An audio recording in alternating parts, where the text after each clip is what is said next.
কি গ্লোটা দেখে বুঝতে পারছো তো যে কোথা থেকে এত সুন্দর একটা গ্লো এলো। তো চলো কিভাবে গ্লোটা এলো দেখতে থাকো ভিডিওটা স্কিপ না করে।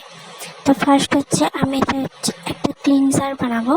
তো আমি একটু বেসন নিয়েছি 2 চামচ মতো, তো হাফ চামচ মতন একটু লেবুর রস নিলাম, আর এতে একটু সামান্য মধু অ্যাড করেছিলাম।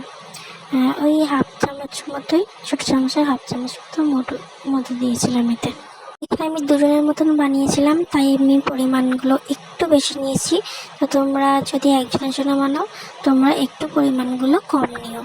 তো এই যে ক্লিনজার বানানো হয়ে গেছে, সামান্য এতে একটু জল অ্যাড করেছিলাম, নাহলে শুকনো শুকনো হয়েছিল। তো তোমরা চাইলে গোলাপ জলও কিন্তু এতে দিতে পারো। তো আমি এখানে বোনের মুখেই লাগাচ্ছি। তো এরকম মাসাজ করে করে এটা ভালো করে মাখিয়ে নিতে হবে।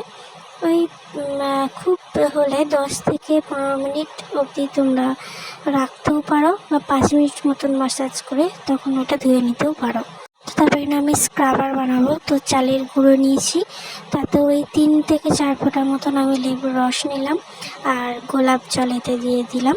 তোমরা যে যে ব্র্যান্ডের জিনিস ইউজ করো সেগুলো দিতে পারো। তো এখানে আমার স্ক্রাবার এরকম টাইপের আমি বানিয়েছি, এটাও অ্যাপ্লাই করে নিলাম সেমভাবে মুখে।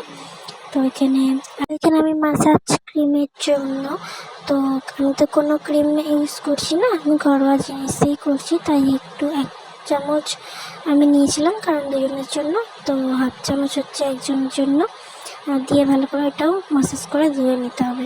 তো তারপর এখানে আমি প্যাক বানানোর জন্য চন্দন গুঁড়ো আর একটু মুলতানি মাটি আর গোলাপ জল দিয়েছিলাম।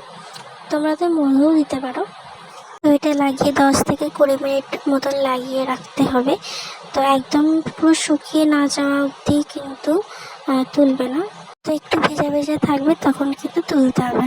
তো চলো ভিডিওটা আমি এখানে এন্ড করলাম। কেমন লাগলো ভিডিওটা অবশ্যই কিন্তু কমেন্টে জানিও, আর তোমরা তো রেজাল্ট দেখতেই পেলে, অবশ্যই বাড়িতে ট্রাই করো।